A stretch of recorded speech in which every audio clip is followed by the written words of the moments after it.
Yeah, good day sanibonani njani. My name is Umpumelelo Kamshengu Ushabalala cha kodwa ngalamavusi amhlophe ofisena kuba kuyena.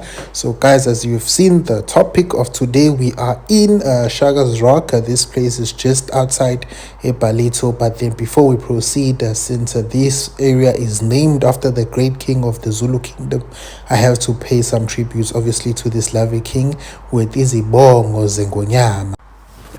Bayede wena wendlovu udlungano kandaba udlungano kombelebele odlunga emanxulumeni kwaze kwasa amanxulumane esebekelaleni undume ehlezi kamenzi ushaka kashayeki kanjengamanzi ilembe leqamanya amalembe ngokukhalipha ushaka ngiyesaba ukuthi ngushaka ushaka kuyinkosi yasemashobeni hayi ke bafethu kuthiwa izibongo zenkosi ayiqedwa. So that was the great introduction. So yeah guys, that is just the small history of the great Zulu king Shaka Zulu, who was born in the month of Untulikazi in the year of 1787. So we do know that Shaka Zulu was one of the greatest kings who actually managed to combine the whole tribes of the Zulu speaking or the Ngunu people and actually made them to be one great big Zulu empire that you actually find today. So he controlled most of the land heading down from Durban, Uziyofika heading to Western Cape, obviously up until Umngcele of Amaxhosa, which are the people who are residing in the southern parts of South Africa. If we actually go down today, those areas, Uziyofika, Cape Town. So they love today actually not mentioning the area of Cape Town was also part of the closer people who actually controlled that area, and the upper north today, which is also in Northern Cape, you'd also find the Khoisan of that time. So yeah, that is the true history of the area, because even today this place is now called a Ballito, which is actually meant for a small or little bowl in Italian, because this name was borrowed from a glossy adverts by Ballito Hosier or in England. So the reason why this area today is called the Ballito was actually named from that place, and the areas of Ballito are actually owned or were established in 1954 as a private township, which was owned by Glen Enel Development Corporation and Investment, and also headed by Dr. Edward Eddie Rubenstein from 1903 up until 1972. So this is just some of the modern history of this area of Ballito and also Shakas Rock. But then today I want to speak about this specific area, Shakas Rocky. So I did spend a few days in Ballito.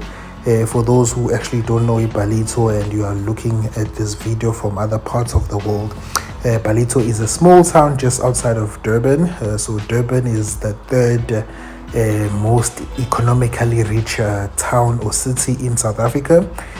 So it's one of the biggest cities that you can actually find in the southern region of Africa, and it's quite rich because it does have a lot of minerals.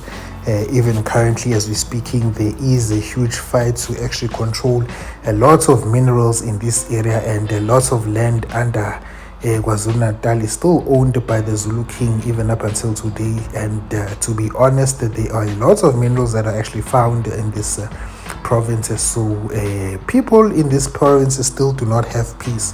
But other than that, I do want to speak about this lovely small town and suburb that is actually very expensive that they have created. If you are looking to live in this area, you have to have at least 700,000 to actually just get a unit of flats in the nearby area of Ballito, and also some of the estates that you actually find in this area. I did find Wuti on the property side, so you can actually get something for 700,000 at least. But on average, especially in the road that I'm actually driving on right now, you'd find Wuti. This one is actually closer to the ocean, and the properties here, they do cost a lot. I tried looking for a proper house, like a standalone house. It's very difficult to actually get a house here for anything under 3 million rands. So on average, most of the houses here that are actually standalone, you're gonna get them for like 8 million. I saw some houses for 12 million rands. So in this area, so this area is specifically for the rich as you can see, even when you walk on the streets, the designs, the peace, the cleanliness, you can actually tell ukuthi akuhlali nomba kule ndawo. Only the rich actually live in this area. And how to tell ukuthi the place is for the rich. You know, when you're driving in an area and all you see people walking on the streets, people cleaning the streets, it's only African people, as you can see here. It tells you a lot about the area. These people are just here to work, they're taking taxis, and they're gonna leave this area because, come on, man, on earth, who on earth has 3 million rand in the South African economy to actually purchase a house in this area and actually live here? So yeah, we have to admit the white people have actually built this area, and they've managed to create a system for themselves and actually exclude the true owners of this land when it comes to maybe affordability and living in such an area. It is very hard to actually buy property and actually live in this area. So it was my actual first time actually driving inside a Ballito, or should I say Shakas Rock, because we do pass a Ballito every time we travel.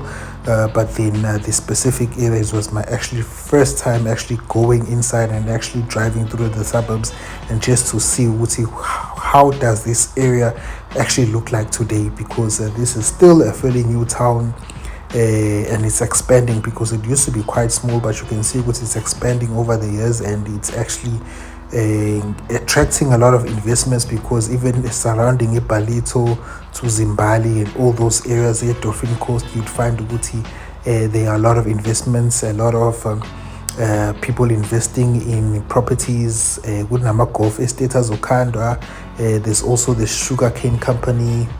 Hulet is also investing in this area.